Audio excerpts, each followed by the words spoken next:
കണ്ടോ മഡ് കത്തുന്നത് കണ്ടോ. അസർബൈജാനിലെ മറ്റൊരു സംഭവമാണ് ഈ മഡ് വോൾക്കാനോ എന്ന് പറയുന്നത്. മഡ് വോൾക്കാനോ കാണാനുള്ള ത്രില്ലിലാണ് എല്ലാവരും. ദുബായ് ബർദുബൈയിലുള്ള കംഫർട്ട് ട്രാവൽസാണ് ഞങ്ങൾ അസർബൈജാനിലേക്ക് കൊണ്ടുവന്നത്.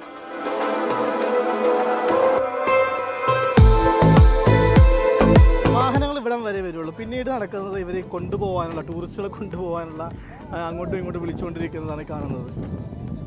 ഇങ്ങനെ ഒരു ഓഫ് റോഡ് യാത്രയാണ് പിന്നെ മഡ് വോൾക്കാനോയിലേക്കുള്ള യാത്ര. ഇങ്ങനെ ഒരു യാത്ര, ഇത് കൊള്ളാട്ടോ, ഇത് പൊളിയാണേ, ഇത് അടിപൊളി യാത്രയാണ്. നല്ല യാത്ര, അടിപൊളി.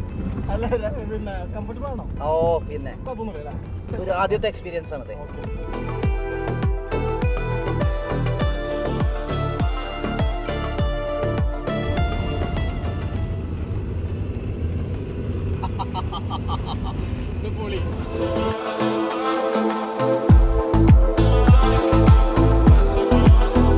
അഗ്നിപർവ്വതങ്ങൾക്ക് സമാനമായ പ്രതിഭാസമാണിത്. അഗ്നിപർവ്വതങ്ങളിൽ നിന്നും ലാവയാണ് പുറത്തു വരുന്നത് എങ്കിൽ ഇവിടെ ചെളിയാണ് തിളച്ചൊഴുകുന്നത്.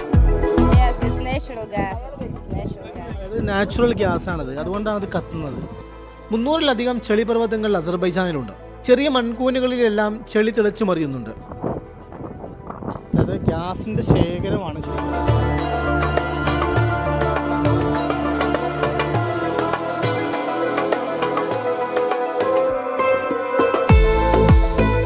ചർമ്മരോഗങ്ങൾക്ക് ഈ ചെളി നല്ലതാണ് എന്നാണ് പറയപ്പെടുന്നത്.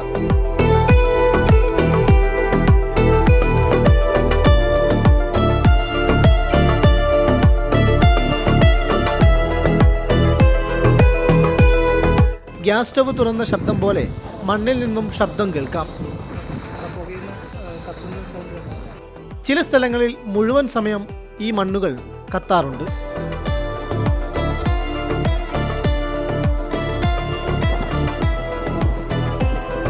അസർബൈജാനിൽ വന്ന ഇത് നിങ്ങൾ കാണേണ്ട ഒരു കാഴ്ചയാണ്. നമ്മുടെ ലൈഫിൽ പിന്നെ ഇത്തരത്തിലൊരു കാഴ്ച അപൂർവമായിരിക്കും. ഇന്ത്യയിൽ എവിടെയെങ്കിലും അങ്ങനെ ഉണ്ട് എന്ന് എനിക്ക് തോന്നുന്നില്ല. ഇത് കാണേണ്ട ഒരു കാഴ്ചയാണ്.